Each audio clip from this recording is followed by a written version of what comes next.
तो मैम हम बात करते हैं, अगर किसी का मूलांक 7 है और भाग्यांक 1 है तो वो पर्सनैलिटी कैसी होगी? मैंने कहा कि जो 7 नंबर है वो सन्यासी है, यानी कि वो अंदर गहरे तक सोचता है, जो काम करेगा गहराई में करेगा। अगर वो एक आर्टिस्टिक है तो गहरा आर्टिस्ट है। 7 मूलांक भाग्यांक 2, इनके बारे में बात करते हैं। जब भी 7 नंबर आता है ना, आप टेक्निकल बहुत साउंड होते हो जी। लेकिन यही नंबर जो है आपकी जिंदगी में ना बहुत चेंजेस को लेकर आता है। 7 मूलांक भाग्यांक 3 की बात करते हैं कि ये पर्सनैलिटी कैसी होती है? वेरी नॉलेजेबल, मतलब इनके दिमाग में ना पैसा नहीं होता। जितने आप 7 पर्सन हो ना, पैसे के पीछे मत भागो, पैसा आपके पीछे आएगा। 7 मीन्स डिटैचमेंट है। मूलांक 7 भाग्यांक 4, तो इनके डिस्क्राइब करें आप प्लीज। 7 और 4 को मैं पहले ही कहती हूँ कि एक राहु है, एक केतु है। तो इन जैसा दिमाग, इन जैसी रिसर्च शायद ही किसी को कोई करता हो। और जितने राहु केतु शादी करते हैं, जितने 7 और 4 वाले पर्सन मैरिज करते हैं, मुझे एक पर्सन बता दो जिसकी जिंदगी में पेन्स ना हो। तो मैम अगला कॉम्बिनेशन डिस्कस करते हैं 7 और 5 का, इनके बारे में प्लीज बताएं आप। 7 और 5 को मैं कहूँगी कि ये एक अच्छा कॉम्बिनेशन है। अब 5 नंबर क्या है इसको समझते हैं हम। वो बुध है जो कि हमारी बुद्धि का कारक है, हमारी इंटेलिजेंस है, और वो साथ में हमारी कम्युनिकेशन स्किल है। नमस्कार दोस्तों, राधे राधे। स्वागत है आपका एक और नए पॉडकास्ट में, या मैं कहूँ मास्टर क्लास में। तो आज के वीडियो में हम बात करेंगे 7 नंबर वालों के बारे में। अगर आपका मूलांक 7 है और भाग्यांक 1 से लेके 5 के बीच में आता है तो ये वीडियो पॉडकास्ट आपके लिए होने वाला है। इसमें हम समझाएंगे कि आप किस तरीके के पर्सन हो, आपके एट्रीब्यूट्स क्या है, लाइफ में आपको क्या करियर में करना चाहिए, आपके लिए बेस्ट स्टोन या रुद्राक्ष क्या रहेगा। अगर आपकी लाइफ में कोई छोटी मोटी प्रॉब्लम चल रही है तो कुछ जर्नलाइज्ड रेमेडी भी हम डिस्कस करेंगे। तो बिना किसी देरी के हम स्वागत करते हैं हमारी guest numerologist Reena Khanna ma'am का। नमस्कार मैम, राधे राधे। नमस्कार, राधे राधे। कैसे हो आप? मैं बिल्कुल ठीक हूँ ध्रुव। तो मैम आज हम डिस्कस कर रहे हैं 7 नंबर वालों के बारे में। किसी का मूलांक 7 है, भाग्यांक 1 से लेके 5 के बीच में आता है। तो सबसे पहले तो हम मूलांक और भाग्यांक को समझने की कोशिश करेंगे कि क्या होता है, अगर जो भी नए व्यूअर्स आ रहे हैं। बिल्कुल ध्रुव, एक्चुअली 7 नंबर जो है ना, 7 नंबर को अगर हम कहें कि थोड़े से शब्दों में इसको मैं डिस्क्राइब कर दूं तो पॉसिबल ही नहीं है, पॉसिबल ही नहीं है। एक्चुअली 7 नंबर जो है केतु है, और केतु एक रहस्य है। केतु को अगर हम कहें तो वो एक रहस्य है। वो जल्दी किसी को समझ में आ जाए ऐसा केतु कैसे, है ना। केतु ना हमारी रूट होता है, यानी कि जमीन के अंदर अगर आप जड़ को देखो तो क्या आप जज कर सकते हो कि वो कहाँ तक फैली है? आप नहीं जज कर सकते। जितना बड़ा पेड़ दिखाई देता ऊपर, कहते हैं उसकी जड़ें उतनी ही नीचे होती हैं। तो यानी कि केतु ये है कि जितना वो पर्सन ऊपर से आपको दिखाई दे रहा होगा जी, वो अंदर तक कितना गहरा है वो आप भांप भी नहीं सकते। इसीलिए केतु को कहा गया है कि ये एक सीक्रेटिव है। केतु को कहा गया है कि ये एक मौन है, ये एक सन्यासी है। एक सन्यासी जो चुपचाप आंखें बंद करके, चाहे वो कहीं भी बैठा है, चाहे हिमालय में बैठा है या किसी धरती पर कहीं भी बैठा है, जब वो अंदर तक अपने अंदर डूब रहा होता है तो क्या सामने वाला पर्सन उसको देख के जान सकता है कि वो कितनी गहराई में, कितने सागर में पहुंच गया है, कितने मोती उसने चुन लिए हैं अपनी लाइफ में। और जब वो आंख खोल के और कह देता है कि ये आपके साथ ऐसा हो जाएगा तो वो सच भी हो जाता है। केतु ये है, सचमुच केतु पर्सन जो है, अगर वो अनजाने में किसी को कुछ कह देंगे ना तो वो सच हो जाता है। सीरियसली। क्योंकि 7 नंबर जो है जिसको हम केतु कह रहे हैं, 7 नंबर वाले पर्सन्स को समझना, उनको जानना, उनकी गहराई को नापना ना तो किसी के बस में है, ना हो सकेगा। तो ये है 7 नंबर। और 7 नंबर अपने में ही घूमता रहता है। क्यों घूमता रहता है? उसके पास ना क्वेश्चंस बहुत है। क्यों हुआ? सबसे पहले उसका क्वेश्चन आता है क्यों हुआ।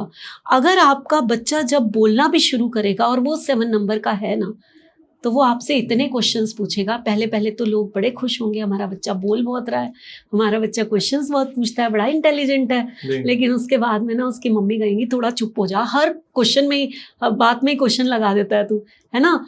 तो मीन्स उस बच्चे का जन्म से ये नेचर होता है, वो पिछले जन्म से 7 नंबर लेकर आया भाई, इस जन्म में वो केतु है तो मीन्स पिछले जन्म से ही लेकर आया है। और केतु का तो सबसे बड़ा संबंध है पिछले जन्म से, कार्मिक रिलेशन। कार्मिक रिलेशन होता तो सबका ही है, हमको ये थोड़ा है कि हम पिछले जन्म बिल्कुल ब्लैंक करके और इस जन्म में आए, ऐसा नहीं है। लेकिन केतु अगर आया है तो वो तो कार्मिक कनेक्शन से आया है, वो कोई ना कोई रिसर्च अपनी पीछे छोड़ के आया है और उसी रिसर्च को उसने कंटिन्यू करना है और आगे चलना है।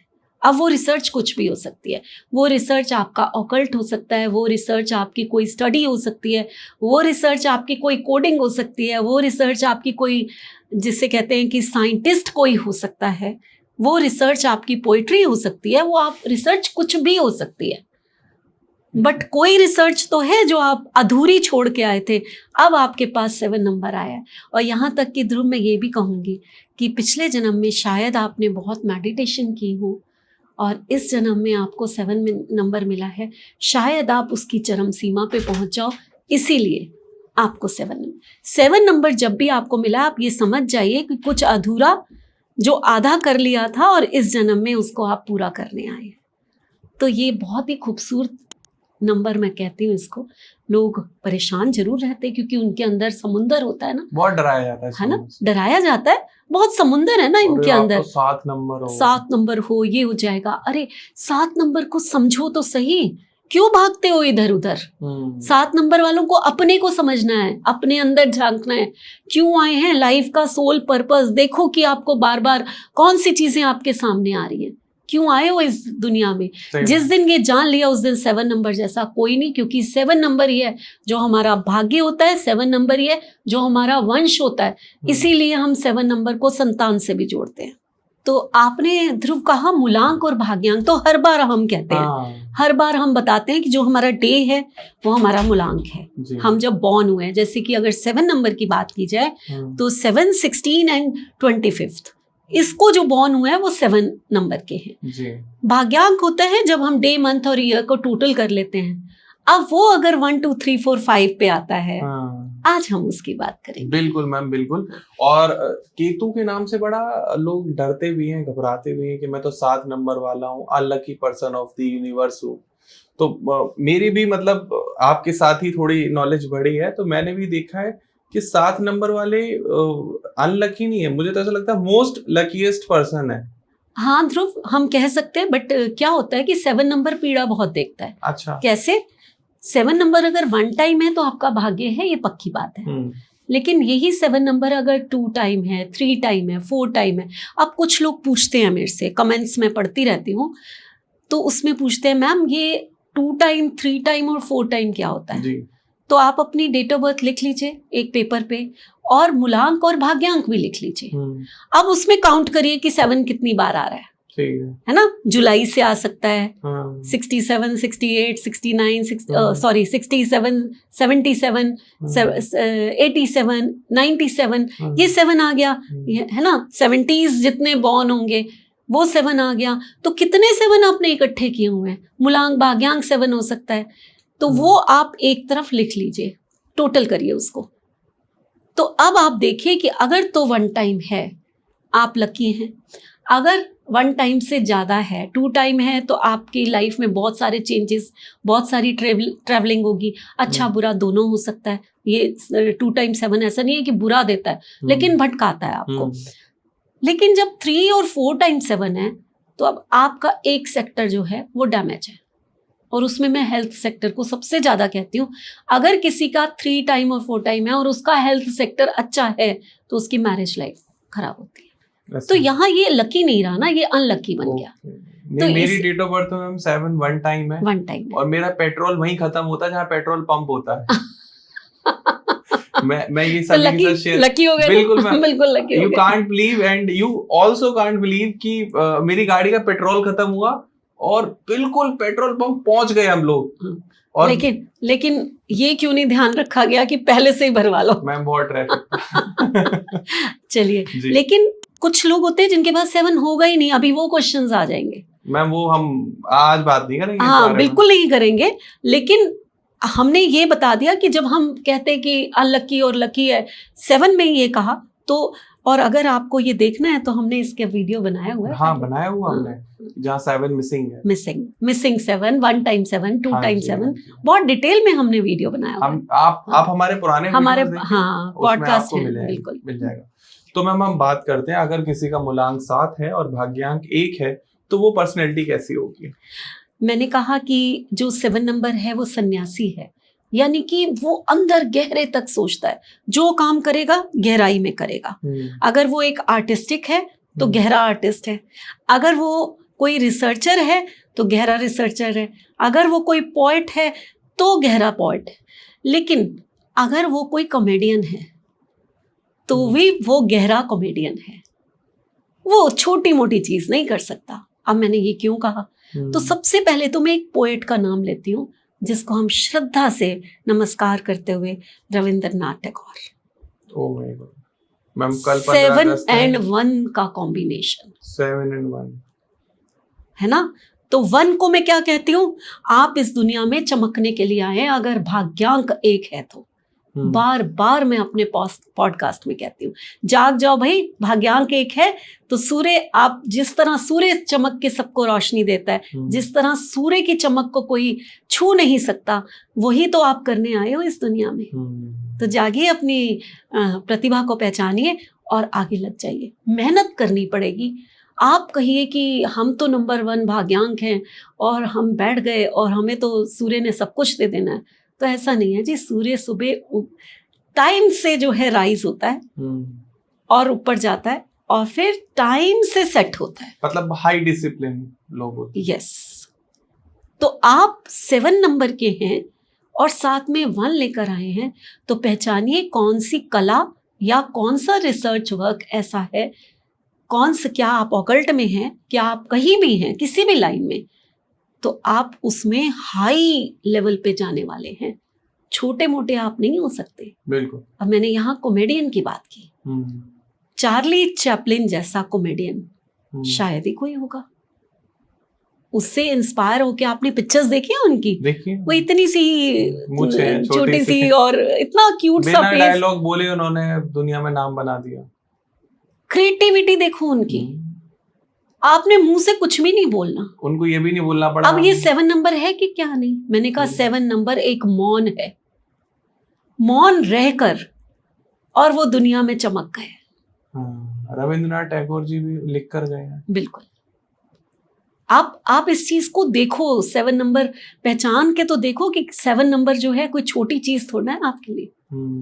एक पर्सन जो है कॉमेडियन है, लेकिन मौन रहकर उसने कॉमेडी की और दुनिया में छा गया। इससे ज्यादा 7 नंबर को आप क्या डिस्क्राइब कर सकते हो? तो क्या सभी ऐसे होंगे? जितने भी 7 नंबर वाले होते हैं और साथ में नंबर 1 लेकर बैठे होते हैं, तो आप दुनिया में कुछ ना कुछ तो करने आए हो। हमारी फिल्म इंडस्ट्री में शाहिद कपूर है, वो भी 7 मान के हैं। आपने उनको बहुत ज्यादा बोलते हुए नहीं सुना होगा, कंट्रोवर्सी में नहीं आते, सुना ही नहीं होगा। वो अपने उस पे ही ध्यान दिया कि मैं पहले, वो बहुत क्यूट से छोटे से होते थे, एक मूवी आई थी, विवाह आई थी, कुछ आई थी, जब भी मैं, हाँ, बहुत छोटे से क्यूट से ऐसे शाहिद विवाह भी आई थी। हाँ, तो तब एक्टिंग तो अच्छी करते हैं, कोई वो नहीं है, लेकिन उसके बाद उन्होंने अपनी बिल्ड पे, अपनी डांसिंग पे, इन चीज़ों पे बहुत वर्क किया है कि मैं इतना सा छोटा सा क्यूट सा लगता हूँ, वही कहीं इमेज ना रह जाए। आप देखो, इस पे उन्होंने वर्क किया, चुपचाप वर्क किया, स्ट्रगल की। दिन आती है आज भी उनकी, अब तो बड़े हो गए हैं, तब भी उनकी मूवीज, आप पद्मावती में आप उनको देखो, एक रोल में, डिफरेंट रोल, तो आप उनको देखोगे तो उन्होंने अपने आप को चमकाया है। मैं 1 भाग्यांक को एक और चीज कहना चाहती हूँ कि मान लीजिए एक हीरा खान में पड़ा हुआ है, उसकी कोई वैल्यू नहीं होती जी।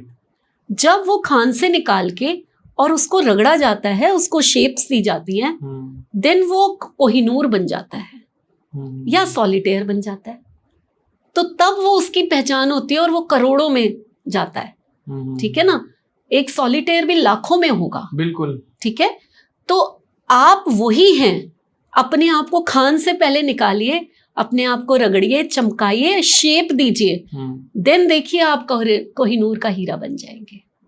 ठीक है। तो ये तो करना पड़ेगा ना मैम। अगर कोई स्टोन पहनना हो इनको या तो क्या पहन सकते हैं? देखिए, सात मुखी अगर हैं तो अब मैं एक ही चीज बार बार कहूंगी, सात मुखी नहीं, सॉरी 7 नंबर के हैं, तो मैं एक चीज बार बार कहूंगी, टर्क्वाइज जरूर पहने। और टर्क्वाइज मीन्स ये जो मैंने पहना हुआ है, मैं 7 नंबर की नहीं हूँ, मैंने किसी और रीजन से पहना हुआ है, दिसंबर को। हाँ बिल्कुल, बट 7 नंबर को ये जरूर पहनना चाहिए। पहली चीज ये है। अगर हम रुद्राक्ष की बात करें तो 8 मुखी या 9 मुखी रुद्राक्ष में से एक रुद्राक्ष जरूर पहनना चाहिए। ये रुद्राक्ष आप केतु के लिए होते हैं, राहु के लिए होते हैं, और यही रुद्राक्ष हैं जो आपको कहीं ना कहीं बहुत बल देते हैं। और 7 मुखी को मैं रुद्राक्ष पहनने के लिए जरूर जरूर जरूर कहती हूँ। रीजन है उसका, आप बहुत मौन हैं, आप अंदर गहराई तक सोचते हैं, आपको कोई थामने वाला होना चाहिए। आपके क्यों का आंसर आपको अंदर मिलना है, बाहर दुनिया से नहीं मिलना। ठीक है। आप इसीलिए बॉर्न हुए कि आपके क्यों का आंसर आपको अंदर मिलना है। और अंदर कौन है? अंदर हमारे शिव हैं। क्योंकि मैं मानती हूं कि हम तब तक शव हैं जब तक ईश्वर नहीं है। जब वहां ई लग गया तो शिव बन गया। तो वो शिव जो है हमारे अंदर है। और उसी शिव के साथ जब आप कनेक्ट करोगे ना, तभी आप पूरे एक केतु जो करने आया है इस दुनिया में उसको समझ आएगी, उसको सोल पर्पस समझ आएगा, तब उसको दिशा मिलती है। हाँ। तो ये जो रुद्राक्ष है शिव का, जिस दिन आपने वो धारण कर लिया उसी दिन से आपकी दिशा बदल जाती है। तो हम 7 मूलांक वालों को सबसे ज्यादा जो कंफर्टेबल या उनको संभालते हैं, समझते हैं, उनको सपोर्ट करते हैं जगह, वो किस मूलांक वाले होते हैं? 2 मूलांक वाले उनको बहुत अच्छे से समझते हैं। 7 नंबर के पास क्यों बहुत है। अब क्यों बहुत है तो अग्रेसिव नंबर तो उनका आंसर देगा नहीं। 3 चाहिए उनको, या तो 3 नंबर चाहिए जो उनके सारे क्वेश्चंस का आंसर दे, या फिर एक माँ चाहिए, 2 है ना, जो जैसे माँ हर बच्चे को उसके हर जवाब का आंसर जो है वो बहुत अच्छे ढंग से समझा सकती है। और माँ क्या है? एक कल्पना है। नंबर 2 जो है वो हमारी एक कल्पना भी है। हम बहुत इमोशनल और इमेजिनेशन वाले होते हैं। हम अपने कल्पना वर्ल्ड में ही खो जाते हैं कि ऐसा होगा वैसा होगा, ऐसी कहानियां। और 7 नंबर क्या है? हमारा अंदर ही तो है। वो उस कल्पना के थ्रू ही तो सारे आंसर्स ढूंढ लेगा अपने सोच समझ के। तो ये बहुत अच्छा एक हम कहें तो ये है।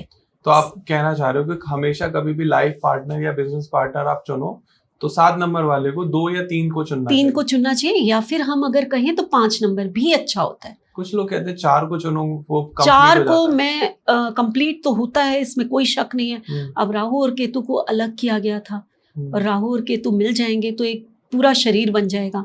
तो ये कोई डिस्क्रिप्शन गलत नहीं है, मैं कोई कंट्रोवर्सी नहीं है इसमें। लेकिन मैम वापस ये नहीं हो जाएगा कि राक्षस बना दिया आपने? यस, आपने एक तो राक्षस बनाया।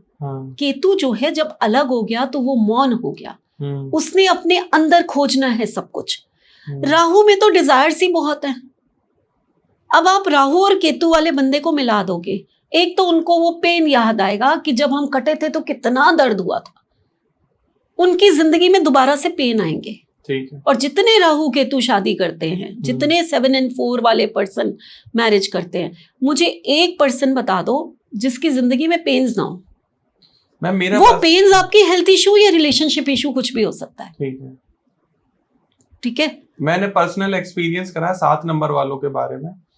ये इमोशनली जल्दी अटैच नहीं होते किसी से, और ये बहुत स्ट्रेट बोलते हैं कि मुझे तो प्यार नहीं है इससे। मैं तो अभी अपना टाइम ले रहा हूँ। इसमें कितनी सच्चाई है? बिल्कुल सही है, बिल्कुल सही है। 4 नंबर वाला तो डिजायर से भरा हुआ है। राहु तो हमारी डिजायर्स हैं। जहां बैठ गया वहीं के बारे में सोचना शुरू कर देगा, वहीं लग जाएगा, है ना। अब वो केतु को डिजायर से कोई मतलब ही नहीं है। वो कहता है कि मैं प्लानिंग करूंगा, स्टडी करूंगा, डीप रूट तक जाऊंगा। केतु वाला जिस दिन मेरी क्लास में 7 नंबर के लोग आते हैं, मुझे पता होता है कि इन्होंने पूरी क्लास कैप्चर करनी है। रीजन, ये किसी को बोलने ही नहीं देंगे, इनके क्वेश्चन सबसे ज्यादा होंगे। तो आप कह सकते हैं एक पॉडकास्ट होस्ट भी 7 नंबर वाला बहुत अच्छा बन सकता है। हाँ बिल्कुल, वेरी गुड। सही कह रहे हो आप ध्रुव। आप देखो नंबर 3 के हो, तो ये 3 नंबर नॉलेज है, आप अच्छे पॉडकास्टर हो जी, ठीक है। Thank you.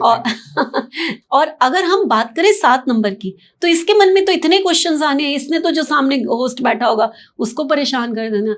अब होस्ट होना चाहिए इंटेलिजेंट, सचमुच डीप नॉलेज उसको अगर सब्जेक्ट की है तो वो 7 नंबर के सामने टिक सकता है, अदरवाइज वो गुस्सा करके भाग जाएगा, वो तो कहेगा अब तुम ये क्वेश्चन मत पूछो। गेस्ट का मैम स्क्रीन टाइम ही खा जाएगा। ये हमारे व्यूअर सुनने होंगे, ये लोग क्या बात करने में। तो मैम वापस टॉपिक पर आते हैं। हाँ जी। मैं यही पूछ लेता हूँ आपसे, अगर किसी की डीओबी में मल्टीपल 7 आ रहे हैं, 3 टाइम और 4 टाइम्स, तो उनकी लाइफ में क्या क्या प्रॉब्लम आ सकती है? मैंने शुरू में ही कहा कि इनकी लाइफ में एक सेक्टर जो है बहुत खराब होता है, या हेल्थ या मैरिज। कई बार हम पैसा भी लेते हैं, फाइनेंस भी लेते हैं, तो 3 में से एक सेक्टर खराब होना 100% है, ठीक है। ये 100% की बात पता है क्या है, कि खराब थोड़ा बहुत नहीं होगा। हम लोगों की लाइफ में भी तो खराबियां आती रहती है, कभी हमारी हेल्थ इश्यूज आ गए, कभी चलो फाइनेंस किसी का थोड़ा सा खराब हो गया फिर ठीक हो गया, ये थोड़ा बहुत बात नहीं कर रही। अगर हेल्थ इश्यूज हैं तो वो क्रॉनिक डिजीज है जो आपको ठीक होने का नाम नहीं लेती, आपको उसकी मेडिसिन्स हमेशा खानी पड़ती है। और जैसे जैसे सीजनल इन्फेक्शंस होते हैं, या किसी को एलर्जीज होती हैं, सीजनल एस्थमेटिक लोग होते हैं, या कोई भी क्रॉनिक, आप थायराइड है तो आप सारी उम्र दवाई खा रहे हो लेकिन फिर भी वो बार बार उभर के आ रहा है, तो इनकी बीमारियां बार बार उभर के आती हैं। ये नहीं कि एक पर्सन को डायबिटीज है, उसने सारी उम्र मेडिसिन ली तो वो चलता रहा, नहीं। 7 नंबर अगर आप मल्टीपल लेकर बैठे हुए हो तो फिर वो डायबिटीज बार बार शूट अप करेगी, आपको तंग करेगी, कोई और प्रॉब्लम क्रिएट कर देगी। ये प्रॉब्लम्स यहाँ मैं कहना चाहती हूँ कि 7 नंबर को ये तकलीफें होती है। मैरिज लाइफ पे अगर आ गया, आपकी हेल्थ बहुत अच्छी है, आप एकदम हेल्दी हैं, आपको कोई प्रॉब्लम नहीं है, आपकी मैरिज लाइफ को डैमेज कर देगी। डाइवोर्स पक्का है? डाइवोर्स भी हो सकता है, सेपरेशंस भी हो सकते हैं, और नहीं सुखी रहोगे। बहुत दिक्कत है मल्टीपल 7, बहुत दिक्कत है। तो केतु तो ज्यादा होना ही नहीं चाहिए। अब लेकर आए हो तो कर्मा है, वो भुगतने हैं। तो जब भी कभी आपको मल्टीपल 7 हो, आपको एक रेमेडी हमेशा करनी है, काले और सफेद तिल जाकर शिवलिंग पर हर मंडे को चढ़ाने ही चढ़ाने हैं, और गुड़ को आप नदी में प्रवाहित करो ट्यूसडे वाले दिन। मैं ना आजकल ऐसे सवाल पूछ रहा हूँ, जब शिव की बात होती है तो आप क्या ये मानते हो कि केदारनाथ, बद्रीनाथ, सोमनाथ, जितने भी हमारे ज्योतिर्लिंग हैं, उनकी यात्राएं करना लाभदायक होती है? बहुत ज्यादा। वहां की जो वाइब्रेशंस हैं वो इतनी हाई है कि जब आप वहां जाते हो और वो वाइब्रेशंस आपके शरीर में प्रवेश करती हैं एक तरह की जी, तो आपकी आधी बीमारियां तो वहीं ठीक हो जाती हैं। किसी ज्योतिर्लिंग की आप सारे व्यूअर्स को बताना चाहोगे कि आप यहाँ जरूर जाएं? महाकालेश्वर। जब आप एंटर ही करोगे ना तो वहां की, जैसे केदारनाथ जी, ज्योतिर्लिंग तो सारे ही बहुत नमः शिवाय। मैं कहूंगी कि वैसे ही सावन चल रहा है और भगवान शिव की बहुत कृपा है मेरे ऊपर, मैं हमेशा उनसे कनेक्ट रहती हूँ। तो सारे ही ज्योतिर्लिंग कहीं भी आप चाहिए आपको वही वाइब्रेशन मिलेंगे। लेकिन महाकालेश्वर जो कहते हैं ना कि शमशान की राख को भी अपने शरीर पे लगा लें, ऐसा देव कहाँ। तो भस्म आरती देख कर आओगा, आपके सारी इच्छाएं, सारे दुख एक बार वहां चले जाइए, वो दूर हो जाते हैं। इंटेंशन लेकर जाना है, महादेव अपने में संभालो। क्या बात है। जिस दिन ये करके गए आप ध्रुव, यहाँ मैं थोड़ा सा आज अपने बारे में कुछ बताती हूँ। बिल्कुल मैम, जानना चाहते हैं। बिल्कुल। मैं जिस घर में बॉर्न हुई, वहां मेरे जो परदादा जी थे, ये पुरखों की बात हुई जी, वो बहुत बड़े शिव भक्त थे। हाँ, उनके घर में एक पूरा प्रॉपर मंदिर था जहां वो 4 o'clock सुबह उठकर और पूरे सफाई करके और पूजा करते थे, बहुत बड़ा। जबकि लोग कहते घर में मंदिर नहीं बनाना चाहिए, घर में ये नहीं, उन्होंने एक कोने में बनाया हुआ था, एग्जैक्टली घर में नहीं। और फिर वो पूजा करने के बाद 12 बजे खाना खाते थे। तो कितनी लंबी पूजा हुई उनकी। वो पहले शिव को नहलाएंगे, पूजा करेंगे, वो पूरा चढ़ाएंगे, पूरा, मतलब बहुत ज्यादा। 12 o'clock वो खाना खाते थे। सुबह से वो शिव भक्त थे, जैसे उसमें लीन रहते थे। देन फिर हम लोग पाकिस्तान से बोलते हैं कि हम लोग माइग्रेट होकर फिर हिंदुस्तान आ गए। ठीक है। और उसके बाद जो घर मिला, बहुत बड़ा घर था जो हम लोगों को मिला था, क्योंकि जमींदार थे वो हमारे पुरखे। तो वो एक छोटा सा वहां पर मंदिर बनाया गया कोने में, जहां पर शिवलिंग तो नहीं रखा गया, क्योंकि घर में शिवलिंग नहीं, बड़े बड़े नहीं, छोटे रख सकते आप, बड़े नहीं रख सकते। वहां पर वो शिवलिंग छोटा सा रखा गया, वहीं वो पूजा करते थे और बाद में वो अपना, बहुत बड़े थे, चले गए। बिल्कुल। तो जब मैं 1 ईयर ओनली मैं बॉर्न हुई और 1 ईयर उस घर में रही हूँ, उसके बाद मेरे पापा की ट्रांसफर हो गई। वो 1 साल मेरे दादाजी सुबह 5 बजे मुझे गोद में लेकर, छोटी सी मैं, और वो ओम नमः शिवाय का चैंट उसी मंदिर में बैठ के करते थे जो घर में बना। ठीक है। तो यानी कि पूर्वजों से कहीं हमारे में शिव भक्ति चली आ रही थी। बट मेरी मदर जो थी वो आर्य समाजी। ओके। ठीक है। हमारी ट्रांसफर हो गई, हम इस चीज से दूर चले गए। दादाजी मेरे, मैं 1 साल की थी, वो इस दुनिया को छोड़ के चले गए जी। मेरे संस्कार शुरू हुए आर्य समाज से। ठीक है। शाम को संध्या करना, शाम को ये करना। हवन पापा करना। को मैं देखती थी कि एक कोने में कोई उन्होंने थोड़ी सी मूर्तियां, अपनी जो भी पूजा, वो जोत जरूर जलाते थे, हनुमान चालीसा पढ़ते थे और अपनी शॉप पे जाते थे। तो ये मेरा बचपन बीता। और हम बहुत ज्यादा कहीं मंदिर में मैंने अपनी मम्मी को जाते हुए नहीं देखा। जब हमारा बर्थडे और हवन होता था, हम लोग हवन करते थे और यही चीजें हमारे घर में चलती थी। शाम को हम संध्या आरती करते थे, भजन गाती थी मम्मी, बड़ा अच्छा पवित्र। और हमारे संस्कार ये कि ईश्वर एक ही है और आपने वहम नहीं करने। जो दिन, जिस दिन जो मन आता है करिए, जब बाल धोने का मन है बाल धोइए, जब जो करना है करिए। ये संस्कार देखते देखते मैं MA साइकोलॉजी में मैंने की, 1st ईयर में आ गई। सोचो कि मैं कितनी बड़ी हो गई। तो कहीं शिव भक्ति नहीं थी मेरे उसमें, सीधा आर्य समाज चल रहा था। एक दिन मेरी एक फ्रेंड ने उसने जो है मेरे को कहा, मैंने व्रत रखा हुआ है, मेरे साथ मंदिर चलेगी? मैंने कहा हाँ चलूंगी। वो उसने 16 सोमवार के व्रत रखे हुए थे और वो मुझे शिव मंदिर ले गई। वो पूजा कर रही थी और मैं एक कोने में खड़े होकर चुपचाप देख रही थी। मुझे ऐसा लगा कि मैं कहीं कनेक्ट कर गई, इतनी ज्यादा कनेक्ट कर गई कि मेरा मन किया कि मैं यहाँ बैठूं, और अभी भी मेरे आंखों में आंसू आ रहे हैं। मुझे ऐसा लगा कि मैं इनके लिए बनी। क्या बात। मीन्स मैं वो भूल नहीं सकती जो मेरे अंदर हुआ। मैं घर आई, मैंने अपनी मदर से बोला, मैंने कहा मम्मी आप इतने दिन तक जो कराते रहे वो मेरे अंदर बस चुका है, बट आज जो मेरे को हुआ है वो कुछ अलग है। आप बताओ कि ये क्या है मेरे अंदर। मेरी मम्मी बहुत धर्मशास्त्र पढ़े हुए, काफ़ी नॉलेजेबल है। मेरी नानी ने 4 वेद पढ़े हुए थे। तो उन्होंने मेरे से कहा कि शायद तेरे पुरखों का जो वो था ना, जो तू 1 साल की थी, जो ओम नमः शिवाय सुनती रही, या तेरे परदादा जी जो थे, वो तेरे अंदर आया है। तो अगर ये आया है तो तू जहाँ जो भक्ति करना चाहती है कर। कोई तेरे को ये नहीं है कि तूने मेरी ही बात माननी है, लेकिन बस मेरी एक बात मानना, जिसके साथ टिकेगी सारी उम्र एक ही के साथ टिकना, भटकना नहीं कि आज राम कल कृष्णा और आज शिव, ये मत करना। मैंने कहा नहीं, मुझे ऐसा लगा शिव ही हैं जिनको मैंने शायद ढूंढना था, शायद वो मेरे अंदर है। तो ध्रुव वो दिन था, मैं शिव से जुड़ गई।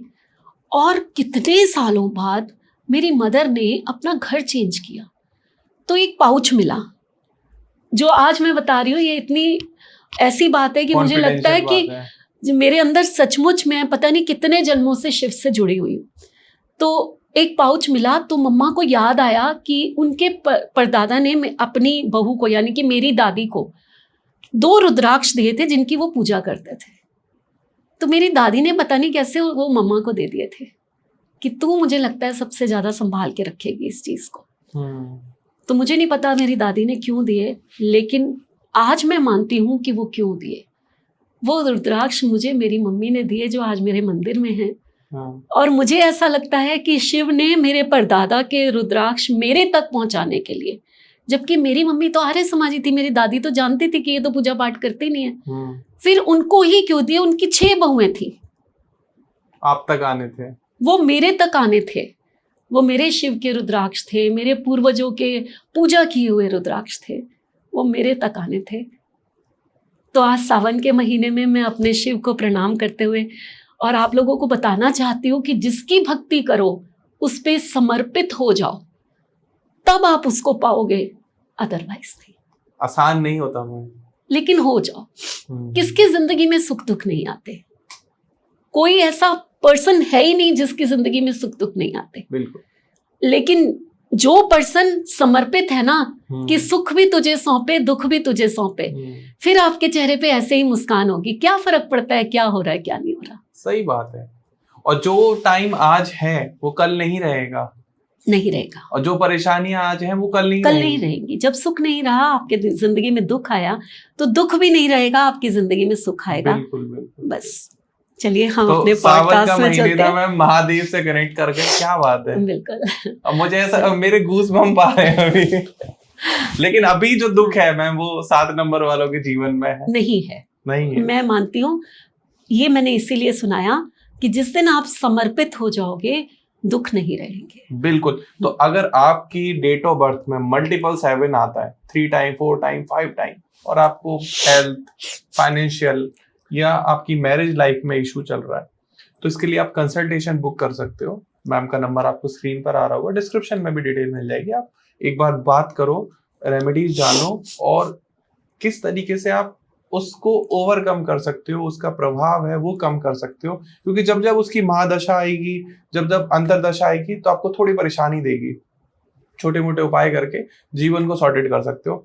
और अभी महादशा अंतरदशा अगर आपको समझनी है कि कब आएगी, कैसे आएगी, उस टाइम पे क्या करना होता है, किस टाइम पे क्या रेमेडीज करनी है, सावन के महीने में क्या करना है, तो उसके लिए फिर आपको एक छोटा सा वैदिक न्यूमरोलॉजी का कोर्स करना पड़ेगा।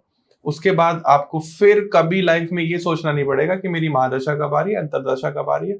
आप खुद ही अपनी अंतरदशा महादशा बैठ के पेन पेपर से निकाल लिया, उस टाइम पे वो रेमेडीज कर ली। तो जहां आप डॉक्टरों के चक्कर काट रहे हो, वकीलों के चक्कर काट रहे हो, पैसे के लिए बैंकों से लोन ले रहे हो, कर्जा ले रहे हो, परेशान हो रहे हो, वो बहुत चीजें आपकी सॉर्टेड हो जाएंगी। तो मैम अब हम आगे बढ़ते हैं। 7 मूलांक, भाग्यांक 2, इनके बारे में बात करते हैं। जहां पर 7 नंबर अगर रिसर्च का नंबर है, तो 2 नंबर जो है वो एक इमोशनल नंबर है। Like you. तभी तो शिव से जुड़ी हूँ। तो अब ये नंबर जो है, ये आपको टेक्निकल तो बहुत अच्छा बना सकता है। जब भी 7 नंबर आता है ना, आप टेक्निकल बहुत साउंड होते हो जी। लेकिन यही नंबर जो है आपकी जिंदगी में ना बहुत चेंजेस को लेकर आता है। क्योंकि मून भी चंचल है और केतु भी अपनी जगह से कहीं और भेज देता है आपको। तो ऐसे लोग ना अपने जन्म स्थान पे कभी टिकते नहीं है। Very emotional person, very emotional, है ना। और जो भी काम करेंगे बहुत डीप में करेंगे, लेकिन जल्दी जल्दी अपने विचारों को भी बदलेंगे। ओके। ये चीज इनमें होगी। कोई एग्जाम्पल आपके मन में आ रहा हो? बात करते हैं। आपने पूछा कि कोई एग्जाम्पल में मैं एक ना फिल्म स्टार के बारे में बात करती हूँ, क्योंकि ये नंबर 2 हो, नंबर 7 हो, ये क्रिएटिविटी भी तो है। और नंबर 7 तो हमारे आर्टिस्ट हैं, बिल्कुल, है ना। नंबर 2 जो है वो आर्टिस्ट है हमारे, और नंबर 7 के साथ अगर वो आ गए तो उनकी क्रिएटिविटी जो है डीप में चली गई एक तरह की, हम ये कहेंगे। तो विकी कौशल, आजकल आप देखो विकी कौशल छाए हुए। आपने नाम लिया, मुझे उनका डायलॉग याद आ गया। ओम नमो पार्वते पते हर हर महादेव। क्या बोला है उनको, मैं वो भूल ही नहीं सकता अपने जीवन में। तो सचमुच 7 और 2 जो है वो महादेव से ही जुड़े हुए होते हैं। वो महादेव के ने अपने बच्चे बनाए होते हैं, जैसे कि जाओ इस दुनिया में जो मर्जी करो, जो भी उनकी डेस्टिनी करेंगे तो वही। हर कोई आर्टिस्ट तो बन नहीं जाएगा। 7-2 के मैंने बहुत लोग देखे हैं, इंजीनियर्स भी हैं बहुत लोग, और डॉक्टर्स भी हैं, मैंने बहुत लोग देखे हैं। बट महादेव ने उनको भेजा है, जाओ और इस दुनिया में वो करके आओ जिसके लिए मैंने आपको चुना है। आप उनकी छावा मूवी देख लेना, आपको मैंने बहुत देखी पसंद आई। मैंने देखी है उनकी काफी मूवीज मैं देखती होती हूँ। ओके, मैंने देखी है। तो डीप आपको जो आर्टिस्ट पर्सन जो डीप में चला जाए, जो अपने को भूलकर दूसरे का रूप ही धारण कर ले, वो 7 तो है। वो 7 क्या रुद्राक्ष, क्या स्टोन पहन सकते हैं? आपको 8 मुखी रुद्राक्ष के साथ 2 मुखी रुद्राक्ष पहनना चाहिए। 2 रुद्राक्ष? 2 रुद्राक्ष। मैम आज मैं पूछ लेता हूँ, हाँ, ये कितने प्राइस में आ जाते हैं ओरिजिनल असली रुद्राक्ष? नेपाली ही लेने चाहिए, है ना। इंडोनेशिया भी आते हैं। इंडोनेशिया इतनी अच्छी क्वालिटी नहीं होती। ओके। नेपाली इंडोनेशिया बेस्ट का है। मतलब क्या होता है? इंडोनेशिया में पैदा हाँ हाँ, वो पेड़ है जो नेपाल में लगे, जो इंडोनेशिया में लगे। ठीक है। अब होता क्या है कि नेपाली की क्वालिटी बहुत अच्छी है। नेपाली रुद्राक्ष जो हैं, आपको याद है कि मैंने कुछ पॉडकास्ट देखो तो मैंने रुद्राक्ष पहने हुए थे। हाँ, आप मेरे पहले वाले पॉडकास्ट देखो तो उसमें मेरे एक माला नजर आएगी हाँ, आपको। पहनी है आपने। बिल्कुल पहनी है। कुछ समय से मैंने वो उतारा है, रीजंस होते हैं, हम लोग अपना कुछ देखते हैं, ग्रह देखते हैं, वो देखते हैं। आपको अगले पॉडकास्ट में मैं एक रुद्राक्ष पहने हुए मिलूंगी। मैं शुक्ल के सावन के सोमवार का वेट कर रही हूँ। ठीक है, तो ये 2 पॉडकास्ट तो 7 वाले तो हम आज ही करेंगे, तो जी, अभी जी, नहीं, जी। जब 8 नंबर का करेंगे ना तब मैं आपको पहने हुए मिलूंगी। ओके। उस रुद्राक्ष के बारे में मैं तभी बताऊंगी कि ये मैंने क्यों धारण किया। ठीक है, तो हम ऐसे रुद्राक्ष बदलते भी हैं। ठीक, कभी हम अपने ग्रहों के हिसाब से, जो हमारे नंबर्स चल रहे होते हैं, हमारी MD-AD न्यूमरोलॉजी में भी चलती है, उसके हिसाब से।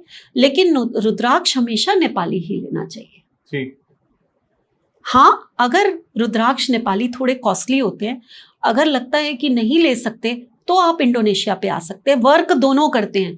लेकिन अगर क्वालिटी वाइज देखो तो नेपाली अच्छे होते हैं। फिर भी एक लमसम प्राइस, लमसम अगर आप जैसे कि 4 मुखी से 7 मुखी या 8 मुखी तक के रुद्राक्ष आप देखोगे तो वो 1500, 2000, मतलब 500, बहुत कम ये cost। इस रेंज में आ जाएंगे। बट अगर आप इससे ऊपर जाओगे तो धीरे धीरे, जैसे 2 मुखी भी थोड़ा कॉस्टली आता है, और धीरे धीरे इनके रेट्स बढ़ने शुरू होते हैं। फिर ये चले जाते हैं 5000, 10,000। बुक बढ़ते जाएंगे तो रेट बढ़ते जाएंगे। हाँ, और जैसे जैसे आप, जैसे आजकल मेरे काफी स्टूडेंट्स ने सिद्ध माला ली है, तो वो आपको 70,000। फिर आप और आगे बढ़ रुद्राक्ष जाइए। की सिद्ध माला। हाँ, सिद्ध माला, वो 1 से लेकर 14 मुखी होते हैं उसमें। हाँ। और साथ में जो है उसमें गौरी शंकर रुद्राक्ष और गणेश रुद्राक्ष, वो हमेशा ये पहननी 16। हाँ, अगर पहनता है कोई, अगर पहनना चाहता है, नहीं तो कम से कम जो है वो घर में पहने, और रात को ये उतार के अपनी साइड में एक वुडन बॉक्स में रख देना चाहिए। मैम, कुछ लोग ये भी करते हैं, वैसे तो ये पॉडकास्ट के बीच में मैं पूछ रहा हूँ कि रुद्राक्ष को पानी में डुबो देते हैं, उसका पानी भी लेते हैं। हाँ, ये एक रेमेडीज होती हैं जो हम देते हैं। अच्छा। ये ऐसा नहीं है कि माला को डुबोना है, वो हम सिंगल रुद्राक्ष, और रेमेडीज ऐसी नहीं होती कोई भी रुद्राक्ष डुबोया और उसकी पानी पी लिया। अगर आप कंसीव नहीं कर पा रहे हो तो 2 मुखी रुद्राक्ष को हम डुबो के उसका पानी, या गर्भ गौरी रुद्राक्ष होता है, नाम ही है ना गर्भ गौरी रुद्राक्ष, ये अगर आप पहन लीजिए, या फिर इसका पानी भी अगर आप पीते रहते हैं जी। तो भी आपको गर्भ धारण करने में बहुत ये फ्रूटफुल रिजल्ट्स देता है। तो ये रुद्राक्ष छोटी चीज नहीं है, बहुत बड़ा चैप्टर है, होता है पूरा। मैं यहाँ कराती हूँ स्टूडेंट्स को, मेरा जो ग्रैंड चैंपियन कोर्स है, हाँ। उसमें ये सब कुछ आता है। तो वो तो अभी चल ही रहा है आपका, ऑन गोइंग है, अब खत्म होने वाला है एक आप बैच। कोई ज्वाइन नहीं कर सकता। तो नहीं, अभी 10 सितंबर से नया बैच शुरू होगा ना, तो उसमें ज्वाइन करिए। कौन सी ऐसी चीज है जो आप नहीं सीखेंगे? सभी रेमेडी से A to Z। सभी 13 दिन का, उसमें सिर्फ रेमेडी का ही कोर्स होता है। तो उसमें ये सब रुद्राक्ष वगैरह सब कुछ आता है। मैम, हो सकता है आज से 10 साल बाद मैं ज्वाइन करूं वो कोर्स, पहले मैं तुम्हें पॉडकास्ट कर लूं। ठीक। मैं सोच तो रहा हूं कि मैं आपसे न्यूमरोलॉजी पढूं, लेकिन जब वो आप पढ़ाते हो ना ग्रेड बनाकर, तो मेरे ऐसे इधर से जाता है और उधर से जाता है। ऐसे मत कहो, मेरा पढ़ाया हुआ बच्चों को बहुत जल्दी याद हो जाता है। मेरे को नहीं समझ में आता। मुझे जो आप लाइव पढ़ा देते हो ना, हाँ। इससे बेस्ट क्लास हो ही नहीं सकती। हाँ। इससे बेस्ट क्लास हो ही नहीं सकती। बट मैं इट्स अ पार्ट ऑफ जो लोग प्रोफेशनली न्यूमरोलॉजिस्ट, एस्ट्रोलॉजर या वास्तु कंसल्टेंट, रेकी हीलर और बहुत सारी मोडालिटी बनना चाहते हैं, मेरा वो this is not my cup of T. मैं कभी एक एस्ट्रोलॉजर या न्यूमरोलॉजिस्ट, वास्तु कंसल्टेंट बनने के लिए नहीं बना, क्योंकि मेरी उतनी प्योर सोल नहीं है। मुझे ऐसा लगता है मैं थोड़ा मैनिपुलेटिव हूँ, तो मैं नहीं कर पाऊंगा वो काम। लेकिन अगर आपको लगता है कि आप शुद्ध और पवित्र मन से हो और भगवान से बहुत अच्छा कनेक्शन है, क्योंकि इंट्यूशन पावर आपकी बहुत हाई होनी चाहिए, वो कनेक्शन यूनिवर्स का आपका यहाँ से बनना चाहिए। मेरा बनता है, लेकिन किसी के बारे में प्रेडिक्ट कर दूं वो मेरे बस की बात नहीं। तो आप लोग कर सकते हो, ग्रैंड चैंपियन कोर्स ज्वाइन करो। 10th of September को नया बैच स्टार्ट हो रहा है। वहां पर आपको प्रिडिक्शन करना, दशाएं निकालना, रेमेडीज बताना, लोगों की problem solve, each and everything सिखाएंगे। बाकी कोई मन में सवाल आ रहा हो तो कमेंट सेक्शन में भी पूछ लेना, उसका जवाब जरूर देंगे। तो मैम अब हम आगे बढ़ते हैं, 7 मूलांक भाग्यांक 3 की बात करते हैं कि ये पर्सनैलिटी कैसी होती है। वेरी नॉलेजेबल, मतलब इनके दिमाग में ना पैसा नहीं होता, इनको लगता है पैसा तो हम कमा। और एक चीज यहाँ मैं 7 और 3 के बारे में कहते कहते मैं सबसे कहूंगी, जितने आप 7 पर्सन हो ना, पैसे के पीछे मत भागना, पैसा आपके पीछे आएगा। 7 मीन्स डिटैचमेंट है, आप जिस चीज के पीछे भागोगे वो उससे ही डिटैच करा देगा। मेरे नॉलेज में जितने 7 वाले सारे अमीर हैं, है ना? हाँ। पैसा आपको पुरखों से मिला हुआ आएगा, इतना भी है, ठीक है, लेकिन उसके पीछे नहीं भागना। पैसा चाहिए, पैसे के लिए ये कर ले, पैसे के लिए वो कर ले, नहीं कमा पाओगे, कभी इच्छाएं पूरी नहीं होंगी। किसके पीछे आप फोकस करो कि मैं कैसे राइज करूं, भाई मेरे को ये काम करना है। हाँ।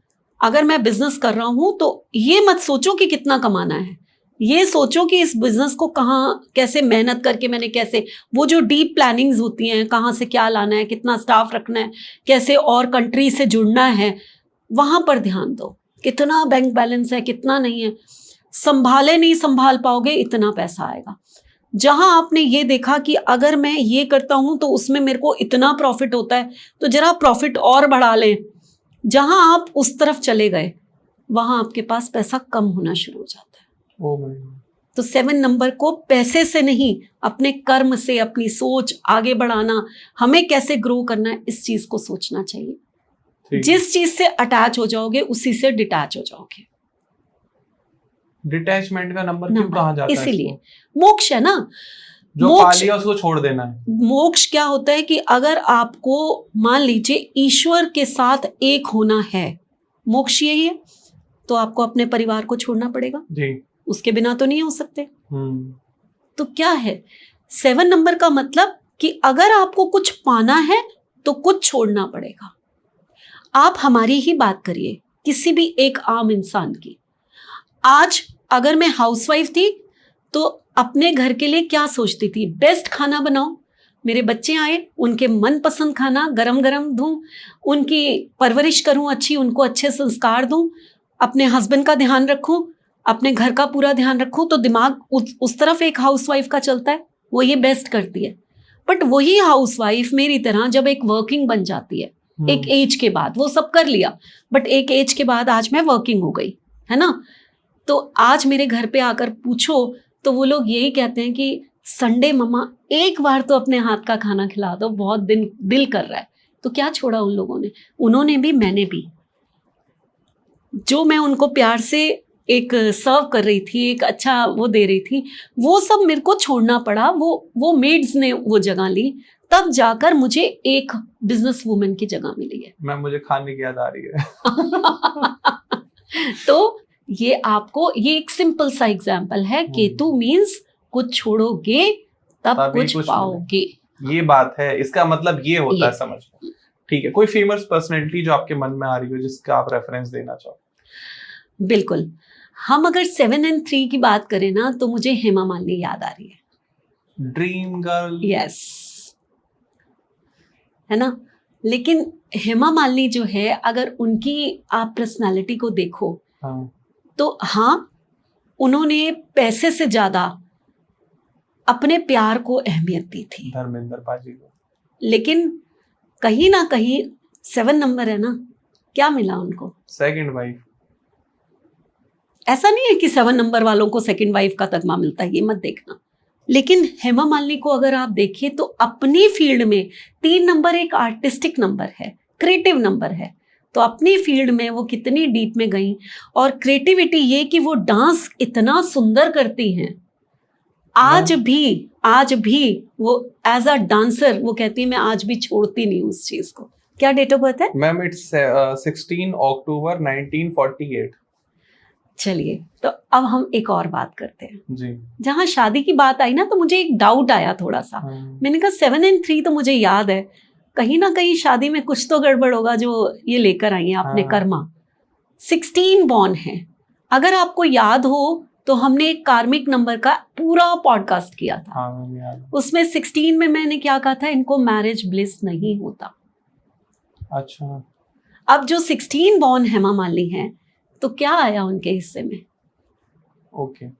सेकंड वाइफ का तगमा, और साथ में आपका हस्बैंड आपके साथ हर समय नहीं रह सकता।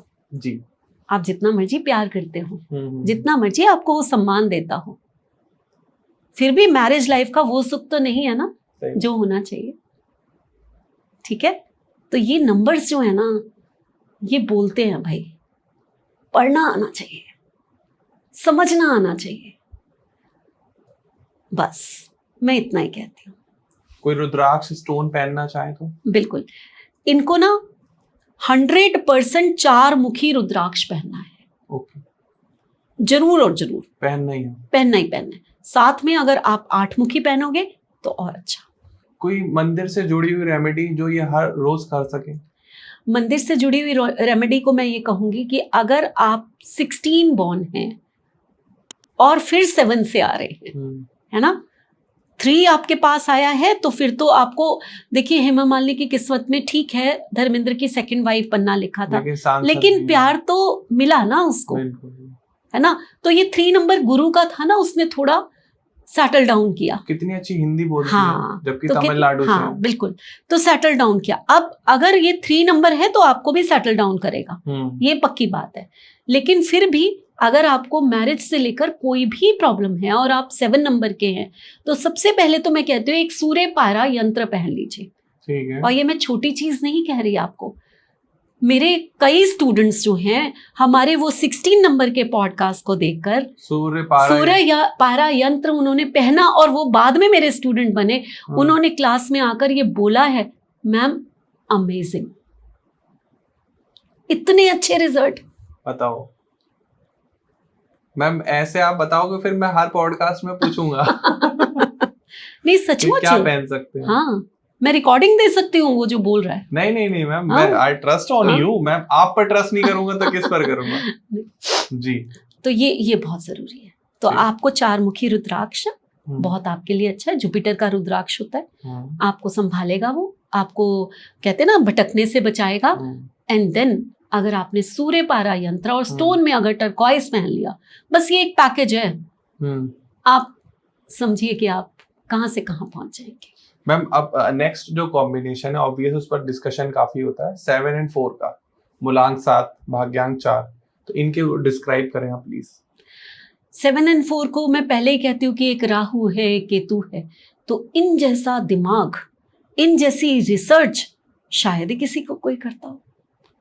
ये जब बिल्कुल आप देखिए, राहु एक डिजायर है हमारी, और सिर्फ ब्रेन है।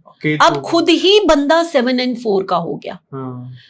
तो 2 चीजें इनकी लाइफ में बहुत ज्यादा होंगी। पहला कि ये बहुत ज्यादा ब्रेनी और रिसर्चर होंगे, जबरदस्त लोग होंगे ये, है ना। दूसरा, इनकी बॉडी में बहुत ज्यादा पेन्स होंगे। सीरियसली? ये 2 चीजें इनके 100% होंगी। जिसकी नहीं है वो मुझे बता दे। मैं कुछ चीजें कहती हूँ कि ये 100% है, क्योंकि मेरे पास अगर मैंने 1000 लोग या 1 लाख लोगों को भी देख लिया होगा ना, तो वो 100% मैंने ये रिजल्ट देखे हैं, तब मैं इतनी गारंटी देती हूँ। तो मैम आज तक आपने 3 and 6 के बारे में कुछ 100% नहीं बोला? हाँ, नहीं, बहुत कुछ बोला है, ऐसा नहीं है। अब वो 3 वाला वापस देखो, मैंने उसमें भी बहुत कुछ बोला है। आज तो 7 पर हम लोग। आज हम 7 में, आज हम 3-6 के बारे में बिल्कुल बात नहीं करेंगे। बिल्कुल, मैं लौट के खुद देख लूंगा। हाँ, लेकिन 7 and 4 जो है, ये इतना बड़ा ब्रेन और इतनी बड़ी रिसर्च है जो कोई हो ही नहीं सकता। 7 and 4 को मैं ये मानती हूँ कि अगर कोई, तुम रिसर्चर की बात करती हो कि 7 and 4 एक बहुत बड़े रिसर्चर हो सकते हैं, तो मुझे एक नाम है मैरी क्यूरी, जो कि एक बहुत बड़ी रिसर्चर थी। तो क्या उन्होंने रिसर्च किया था? Radium, yes. बचपन में हम लोग अंधेरे में चिपका दिया करते थे छत पर, और वॉच में लगा लिया करते थे, और वो सुइयां घूम रही है, और अभी भी बहुत महंगी वॉचेस में बिल्कुल। तो, और आइसो रेक्टिव एलिमेंट है ये, जो रिसर्च में कैंसर वगैरह आप जाओगे ना कभी ऑन्कोलॉजिस्ट के पास, तो वहां लिखा रहता है रेडियो एक्टिव, तो वहाँ रेडियम यूज होता है। यस। तो आप देखिए वो 7 और 4 की थी। अब आपको एक बात बताती हूँ, मैं छोटी थी ना, तो मेरी मम्मा जब उठाने आती थी, कई बार सोई होती थी कि ओ मेरी मैडम क्यूरी उठ जा, तो मैं कहती थी आप ये कौन सा नाम बोलते हो मेरे को, मैडम क्यूरी क्यों बोलते हो। तो मम्मा को इतना नहीं पता था ज्यादा कि भाई मैडम क्यूरी जो है, उनको ये पता था कि ये कोई साइंटिस्ट है, इन्होंने कोई रिसर्च की है बहुत अच्छी, ठीक है। तो वो मेरे को कहती थी, मैं इसलिए बोलती हूँ कि शब्दों में बहुत ताकत होती है। मैं ये चाहती हूँ कि तू जिस मर्जी सब्जेक्ट को पढ़, मैं ये नहीं कहती तू साइंस ले या क्या ले, लेकिन जिस सब्जेक्ट को पढ़ उसमें तू रिसर्च करके दुनिया में छा जा, तेरा नाम हो। तो मैं बहुत छोटी सी थी, जब मुझे समझ भी नहीं थी, तब मेरी माँ ने एक सपना देखा था कि मैं दुनिया में छा जाऊं, तो वो मुझे जो है मैडम क्यूरी कहती थी। तो आज मुझे उनकी डेट ऑफ बर्थ मिली, तो मुझे ये चीज हुई कि मैं आप लोगों को बताऊं कि 7 और 4 होता क्या है। आपने सोचा था कभी आप न्यूमरोलॉजिस्ट बनोगे? नहीं सोचा था। मैं तो साइकोलॉजी में एमए किया था और पीएचडी करना चाहती थी मैं, और मैंने डेजर्टेशन कर ली थी 1 साल की, वो हो जाता है पूरा, और शायद मेरे को 1.25 साल और देने थे, बट मेरे भाग्य में पीएचडी नहीं थी। दिन शादी के बाद मैंने बीएड की कि मैं एक प्रोफेसर, पढ़ाना बहुत अच्छा लगता था, एज अ टीचर मैं शुरू से अच्छी थी। मैंने शादी से पहले भी एक स्कूल में पढ़ाया था कि मीन्स मेरे को पढ़ाना है कहीं, तो बट नहीं कर पाई। रीजंस डेस्टिनी थे, मेरे अपने सर्कमस्टांसेस थे, हम लोगों की ट्रांसफर होती रहती थी, नहीं पढ़ पाई मैं पीएचडी नहीं कर पाई। तब होता था एमए कर लिया, इसकी शादी कर दो, तो वो बहुत सारे रीजंस होते हैं, नहीं कर पाई। तो मैं तब भी पीएचडी करके एक डॉक्टर जरूर बनना चाहती थी, एक सब्जेक्ट पे रिसर्च करना चाहती थी। तो ईश्वर ने मेरी वो इच्छा आज पूरी की है कि मैं अपने नाम के आगे डॉक्टर तो नहीं लगा सकती, बट हाँ मैं न्यूमरोलॉजी के, एस्ट्रोलॉजी के समुंदर में गोते खा रही हूँ, और एक दिन मैं वहां जरूर पहुंच जाऊंगी जब बिना नाम के डॉक्टर लगाए हुए भी मैं उससे ऊपर होंगी। क्या बात, ये मैं मानती हूँ।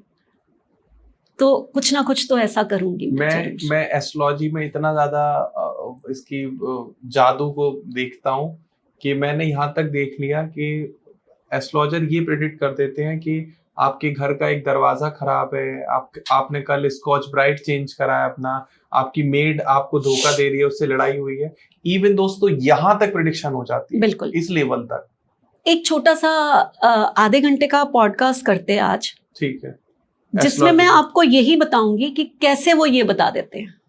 ओके, ठीक है, अब आपने कहा है तो ये भी दिखा देते हैं सबको। डन है, आज करते हैं। ठीक। तो अब अगला कॉम्बिनेशन डिस्कस करते हैं मैम। 7 और 4 वाले क्या रुद्राक्ष या स्टोन धारण कर सकते हैं? बिल्कुल। तो 7 और 4 को तो 9 मुखी रुद्राक्ष ही धारण करना है। ठीक है। 7 और 4 के हो, वही है माँ दुर्गा जो आपको इस दुख से, क्योंकि पीड़ा आपके अंदर है वो होती है, वो 7 और 4 वाला जानता है। सोच इतनी ज्यादा, कहते हैं ना, ज्यादा डिजायर्स, ज्यादा सब कुछ और गहरा जाना, तो ये जीवन में कई बार बहुत सारी परेशानियां भी दे देता है। तो यही रुद्राक्ष है जो आपको कंट्रोल करता है, आपके माइंड को एक दिशा देता है। ठीक है। उसके अलावा टर्क्वाइज तो 100% पहनना ही पहनना है। आप ही हो जो टर्क्वाइज पहन के अपने लाइफ को वो दिशा दे सकते हो जो आप चाहते हो। अगर आप 7 और 4 के कॉम्बिनेशन होते तो आप क्या करियर चुनते? ऑकल्ट ही चुनती 100%। या तो ये एक अच्छे साइंटिस्ट हो सकते हैं, या ये रिसर्चर हो सकते हैं, या ऑकल्ट के फील्ड में ये बादशाह हो सकते हैं, राजा से ऊपर बादशाह। तो डीओबी में कहीं भी 4 और 7 आ रहा है तो ऑकल्ट बना सकते हैं, बिल्कुल बना सकते हैं। मेरी में आ रहा है। टेक्निकल क्या साउंड पर्सन होते हैं, सीरियसली आईटी इंडस्ट्री में छा जाने वाले। मैं पूरे 1 घंटे अपने बारे में भी सोचता रहता हूं। और दूसरा एक और बात बताती हूँ, ये डॉक्टर्स बहुत अच्छे हो सकते हैं। सर्जन? हाँ, क्योंकि केतु है ना, केतु तो सर्जन है। और जो मिस्ट्री वर्ड है ना, वो राहु है। राहु केतु एक मिस्टीरियस वो है, भ्रमित भी बहुत करते हैं। 7 और 4 को सबसे ज्यादा परेशानी पता है क्या आती है? कोई बीमारी होगी तो वो वैसे ये स्वस्थ रह भी जाएंगे, मान लीजिए पेन्स तो होने ही होने हैं, बॉडी पेन्स तो कहीं नहीं, वो थोड़ी सी बड़ी आ जाती है कई बार। मैम ये भी कई बार सुना गया है कि जो 7 के वाले लोग होते हैं इनको कुत्ता पालना चाहिए। हाँ, 7 जो है पेट डॉग्स जो हैं, अगर आप उसको घर में रखते हैं और उनकी सेवा करते हैं तो ये 7 नंबर आपका काफी बैलेंस हो जाता है। और अगर कोई नहीं पाल पा रहा है तो आप बाहर में स्ट्रीट डॉग्स की सेवा करिए, उनको खिलाइए, दूध में भिगोकर उनको रोटी खिलानी। आपको शिव की पूजा जरूर करनी है और गणेश जी की पूजा करनी है। एक डाउट और क्लियर करिए, ये जो काला कुत्ता होता है इसके अंदर कौन सी शक्तियां हैं जो इसको ज्यादा लोग नहीं, वो शनि का भी रूप आ गया। अच्छा। अब आपने राकेश की पूजा कर ली एक तरह की, राहु केतु और शनि। ओके, ये है राकेश। ये है वही, क्योंकि मैंने कई बार कहते हुए सुना है कि काले कुत्ते को रोटी खिलाया करो, तो मैं उनसे पूछ लेता हूँ सफेद कुत्ता वो बेचारा वो भूखा मर जाएगा, काले कुत्ते को खिलाओ सफेद को छोड़ दो। तो मुझे बड़ा इरिटेटिंग लगता था। आज शनि साथ में जुड़ रहे हैं, मैंने खुद खिलाई है मैम काले कुत्ते। 7 और 4 का कॉम्बिनेशन अगर आपका है ना, तो मैं एक चीज जरूर कहूंगी कि फिशेस को आटे की गोलियां खिलाना 40 बना लीजिए और खिलाते चले जाइए। मत सोचिए, फिशेस जो हैं वो आपके, अगर आप उनको आटे की गोलियां खिलाते हैं, राहु केतु और शनि, ये 3 आपने उसके उपाय कर लिए। अच्छा, एक का नहीं किया आपने, 3 का उपाय किया है। तो मैम ये भी आप जो लोग फिश को आटे की गोली खिला रहे हैं, क्या ऐसा भी कि वो कभी फिश ना खाएं? खानी नहीं चाहिए, मैं तो कभी एडवाइज ही नहीं करती। आप जिनके उसमें आप बंगाली से कहिए कि वो फिश ना खाएं, तो उनका तो खाना है भाई। अब हम कुछ कहते नहीं है इसलिए किसी को, लेकिन फिशेस को आटे की गोलियां खिला दीजिए, आपका ये कर्म बहुत अच्छा हो जाएगा। एक और मैम थोड़ा बाहर का क्वेश्चन है, पूछ लेता हूँ आपसे। अगर 7 और 4 का कॉम्बिनेशन है और उसको अल्कोहल की आदत पड़ चुकी है, तो उसका क्या उपाय? बहुत गलत है, क्योंकि ये बढ़ा देगा। राहु है ना, ये हर चीज को बढ़ा देता है। सुना है मैंने। हाँ, ये 7 और 4 को मैं बिल्कुल अवॉइड करती हूँ। ड्रिंक्स ड्रग्स मत लो भाई, ये बहुत बढ़ जाएंगी। हम अगर बोलने बैठे तो 1 घंटा भी कम है 7 और 4 के लिए, मानते हैं हम इस चीज को। तो बहुत सारी चीजें हैं इनके लिए, लेकिन ड्रिंक्स और ड्रग्स जो है उससे दूर रहना चाहिए। अगर आपको लत लग गई है तो अब आपको एक डायरेक्शन होती है हमारी साउथ वेस्ट। ठीक है। किसी को भी एडिक्शन हो गई है तो साउथ वेस्ट में आप एक सफेद रंग के कपड़े में अपनी एक जो भी ब्रांड आप लेते हो, वो जरूरी नहीं है, कोई सस्ता ब्रांड भी लपेट के छोटा सा ड्रिंक का वो रख दीजिए वहां पर। स्मोकिंग की आदत हो सकती है तो आप वो डिब्बी रख दीजिए, आप पैकेट जो सिगरेट का होता है, और लपेट के वहां पर छुपा कर रख दीजिए। ठीक है। और इंटेंशन डालिए कि आपका जो ये आदत है ये हमेशा के लिए छूट जाएगी। ठीक है, वहां फ्लश आउट हो जाती है, वहां हम टॉयलेट बनाते हैं। अच्छा, ठीक है। बेस्ट। हाँ, तो ये जो है ना फ्लश आउट हो जाएगी, आपकी धीरे धीरे जानी शुरू हो जाएगी। उसके बाद एक मन में धारणा कीजिए कि ये आदत हमारी हमेशा के लिए चली जाए और हमारे मन से उच्चाट हो जाए, और उच्चाटन दिन रात चैंट कीजिए जब मर्जी जी। तो आप देखेंगे कि आपकी ये जो हैबिट है ना, ये कहाँ गायब हो गई, आपको पता ही नहीं चलेगा। क्या बात है। तो मैम अगला कॉम्बिनेशन डिस्कस करते हैं 7 और 5 का, इनके बारे में प्लीज बताएं आप। 7 और 5 को मैं कहूंगी कि ये एक अच्छा कॉम्बिनेशन है। आप अगर 7 और 5 के हैं तो अब इस कॉम्बिनेशन में क्या देखिए, जब भी हमारे किसी भी नंबर्स के साथ दूसरा नंबर जुड़ता है तो एक अलग पर्सनालिटी को बना देता है। आपने अभी तक 1 2 3 4 में ये देखा होगा। अब 5 नंबर क्या है, इसको समझते हैं हम। वो बुद्ध है जो कि हमारी बुद्धि का कारक है, हमारी इंटेलिजेंस है, और वो साथ में हमारी कम्युनिकेशन स्किल है। ठीक है, और साथ में ये टीचिंग भी है, ठीक है, मार्केटिंग भी है, और कहीं ना कहीं ये पैसे का भी नंबर है। पैसा कैसे बनाए ये बुद्ध वालों को पता होता है, इनकी बुद्धि चलती है। ठीक है। अब इसको हम जोड़ देते हैं 7 के साथ।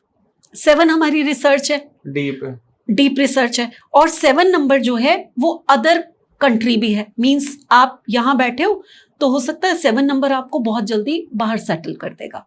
या आप अपने नेटिव प्लेस से उठकर, आप कहीं भी बॉर्न हुए, आप किसी दूसरे शहर में जाकर काम करेंगे, ये 7 नंबर है। काम कौन सा करेंगे? अगर हम 5 और 7 को देखें तो अदर कंट्री, और ये क्या हुआ, टीचर हुआ, और 7 नंबर जो है लैंग्वेज भी है, तो अदर कंट्री लैंग्वेज का टीचर होना, ये हो गया, उसमें कम्युनिकेट करोगे आप। तो ये बड़े अच्छे ट्रांसलेटर नहीं होते जो आप मोदी जी के साथ भी जाते होंगे अलग अलग कंट्रीज में, है ना, तो ये बहुत अच्छे हो सकते हैं, ये कमाल के हो सकते हैं। एक इन बिटवीन पूछ रहा हूँ, 5 को ना नपुंसक ग्रह भी कहा जाता है, इसको भी साथ में जोड़ो कि फिर क्या इफेक्ट डालेगा। हाँ, ये इफेक्ट आएगा कि मैरिज जो है, मैरिज लाइफ वो ठीक ठाक होगी, वो बातों पे ज्यादा टिकी हुई होगी। नपुंसक का मतलब इनकी टेस्टोस्टेरोन और एस्ट्रोजन हिले रहेंगे? नहीं, ऐसा नहीं होता। एक आपने इंटरनेट पे बंदा देखा होगा, औरी ऐसे करके फोटो खिंचाता है हर एक स्टार के साथ जाके, थोड़ा मुझे वो लगता है कि वो लड़का है या किस तरह उसके हार्मोन्स चले गए। क्या ऐसे रहते हैं ये लोग? नहीं, ऐसा नहीं होता, ऐसा 5 नंबर के साथ नहीं होता कि वो ऐसा है। इनका मतलब ये होता है, नपुंसक का मतलब कि ना वो इधर है ना वो उधर है। अच्छा, ठीक है। नपुंसक ग्रह का मतलब ये होता है वो हर जगह है एक तरह का, ठीक है। तो वो ड्यूल पर्सनालिटी है, नपुंसक ग्रह उसका नाम दे दिया उसको आप, ठीक है, हम उसको किन्नर से जोड़ देते हैं, हम उपाय भी बताते हैं किन्नर के, वो अलग बात है, लेकिन इसका अगर डीप मीनिंग देखो तो ना वो इधर है ना वो उधर है, यानी कि या वो हर जगह है, वो इधर भी है और उधर भी है, 2 मतलब हो गए। अब आप इसी चीज को अगर ले लोगे तो हम ये भी तो कहते हैं कि गंगा गए तो गंगा दास और जमुना गए तो जमुना राम, ठीक, यानी कि ये जिस चीज में मिल जाते हैं, जहां भी पहुंच जाते हैं, ये वैसे हो जाते हैं, ये अपना व्यक्तित्व छोड़ देते हैं। ओके। तो 5 नंबर की ये कहानी अब 7 के साथ आया है, अब ये रिसर्च में गया और वहां से जो खींच के लाएगा, फिर ये अपनी कम्युनिकेशन के थ्रू क्या टीचिंग कराएगा। Best motivational speakers, best preachers, ये 7 और 5 है। भाई बोलना बुद्ध का काम है, बुद्ध बातूनी है, बुद्ध जो है वो थोड़ा मजाकिया है, लोगों का दिल लगाना, हर एक के साथ वैसा ही बन जाना, है ना, तो ये बुद्ध है। और 7 नंबर रिसर्च है, तो वो जिस रिसर्च में चला गया वहां से मोती चुन के लाएगा और फिर वो सारी दुनिया को बोल बोल के बताएगा। ये है 7 और 5। ओके। तो इनकी जो बोली होती है ना, वो बहुत सोच समझ के बोलने वाली होती है, बहुत रिसर्च करके देन ये दुनिया को बताएंगे। ऐसा नहीं कि एक YouTube से थोड़ा सा देखा, इधर से देखा और एक वीडियो बना दिया। बहुत सोचने, बहुत सोचेंगे, बहुत रिसर्च करेंगे, डरे हुए रहेंगे कि कुछ गलत ना निकल जाए। हाँ, और इनको ये होगा कि जब हम बोले तो फिर दुनिया सुने हमें। इतना ज्ञान इकट्ठा कर लो, इतनी नॉलेज इकट्ठी कर लो, जब हम बोले तो फिर दुनिया सुने हमें। ये तो सबके साथ ही है वैसे। फिर नॉलेज भी तो होनी चाहिए ना, नॉलेज हर एक के पास नहीं है। ध्रुव, आप क्या समझ रहे हैं, जितने यहाँ पॉडकास्ट बनाते हैं आकर, या जितने, क्या 100% सबके पास नॉलेज होती है? फिर सबके व्यूज ना आ जाए। बात व्यूज की भी नहीं है, जिनके पास नॉलेज नहीं है कईयों के उनके करोड़ों व्यूज आ जाते हैं। हाँ, जानता हूँ मैं उनको मैंने पॉडकास्ट किए उनके ऐसा नहीं है ना, नॉलेज होना और आपका दिखावा होना बहुत अलग अलग चीज है। ओके। तो ये बहुत अलग अलग चीजें होती हैं। तो हम क्या स्टोन और रुद्राक्ष पहनने हो अगर 7-5 के कॉम्बिनेशन को? इनको मैं कहूंगी कि आपको जो है ना, एक 13 मुखी रुद्राक्ष पहन लेना चाहिए। ठीक है। ये आपके लिए बहुत फ्रूटफुल होता है, बहुत फ्रूटफुल। और कोई स्टोन? ठीक है। और 7 चक्रा एक स्टोन आता है, 7 चक्रा स्टोन नहीं, ब्रेसलेट आता है। ठीक है। वो धारण कर लीजिए, ठीक है, कमाल हो जाएगा आपका। और यही चीज मैं 7-4 को भी कहूंगी कि आप भी अगर ब्रेसलेट पहनना है तो 7 चक्रा ब्रेसलेट पहनिए, ये बहुत अच्छा है, ये सारे आपके चक्रास को कंट्रोल करता है। मैम, एक गुड ह्यूमन बीइंग स्कोर होता है कि आप कैसे इंसान है, तो मैं तो अपने आप को 10 में से 10 दे देता हूँ। अगर 7-1 के कॉम्बिनेशन को स्कोर देना हो तो आप कितना देंगे? इसको भी मैं काफी दूंगी, मैं 7 को भी 9-10 जितना दे दूंगी। ये अच्छे इंसान होते हैं। 7-2 के कॉम्बिनेशन को? ये भी प्योर होते हैं, ये तो प्योर होते हैं। नंबर कितने? नंबर भी ऐसे ही 9 कम से कम। हाँ। 7-3 कॉम्बिनेशन को? 100% 10। 7-4 कॉम्बिनेशन को? इसको अभी 5 दूंगी मैं। अच्छा, लोग मेरे से बहुत मारने वाले हैं शायद, मैम ऐसा क्यों किया, लेकिन नहीं, थोड़ा मैनिपुलेशन है। अब राहु आया है तो 7, प्योर, 5 आपने प्योर पूछा है, हाँ, तो यहाँ प्योरिटी से ज्यादा आपको दिखावा थोड़ा सा। राहु है, राहु इतना प्योर नहीं हो सकता। 7, 5 के कॉम्बिनेशन को ये भी बहुत ज्यादा नहीं, बहुत मुश्किल से 6 नंबर, Okay. वो तो भी मैनिपुलेटिव है। प्योर नंबर तो अलग ही होते हैं। 3 होता है। हाँ, 3 नंबर है, गुरु का नंबर है। 3 भी 1 टाइम है तो प्योर है, अगर ये भी भटक गया तो प्योर नहीं है। जी जी। So this is all about the 7 मूलांक and the भाग्यांक 1, 2, 3, 4, 5। अगर फिर भी आपके मन में कोई सवाल हो तो कमेंट सेक्शन में आप जरूर पूछना, अपनी डीओबी, अपना डेट ऑफ बर्थ डाल के अपना सवाल डाल देना। मैम की टीम की तरफ से और कार्मिक वर्ल्ड की टीम की तरफ से आपको जवाब जरूर दिया जाएगा। इंस्टाग्राम पर भी हम देख रहे हैं बहुत अच्छी रीच आ रही है, थैंक यू सो मच। जो लोग यूट्यूब पर ये पूरा पॉडकास्ट देखते हैं और इंस्टाग्राम पर आपने अगर फॉलो नहीं कर रखा तो प्लीज आप जाओ, वहां भी फॉलो कर लो। वहां पर रील्स आती हैं, शॉर्ट्स आती हैं, और मैम अभी प्लान कर रहे हैं लाइव आने के लिए, तो इंस्टाग्राम पर मैम लाइव आएंगे, कभी यूट्यूब पर लाइव आएंगे, तो वो लाइव मिस ना हो जाए, इसलिए वहां भी आप फॉलो कर लो। एंड अगर कोई भी जो भी पर्सन यहाँ तक देख रहा है, पहले तो आपका बहुत बहुत धन्यवाद, बहुत बहुत शुक्रिया यहाँ तक देखने के लिए। अगर आपको एस्ट्रोलॉजी सीखनी है, न्यूमरोलॉजी सीखनी है, वास्तु सीखना है और professional astrologer, numerologist, vastu consultant बनकर पैसे कमाने हैं, इस फील्ड में आना, पैसे नहीं कमाने, अगर आप 7 नंबर वाले हो, रिसर्च करनी है, अपने बारे में जानना है और अपनी प्रॉब्लम को सॉल्व करना है, तो स्क्रीन पर आपको कार्मिक वर्ल्ड का नंबर आ रहा होगा, वहां कॉल करो और जो अभी अपकमिंग बैच आ रहा है उसमें ज्वाइन हो जाओ। Thank you so much ma'am for coming thank you and thanks to all of you who are watching till now. फिर मिलते हैं अभी थोड़ी देर बाद ही अगले वीडियो में, पॉडकास्ट में। तब तक के लिए नमस्कार, राधे राधे।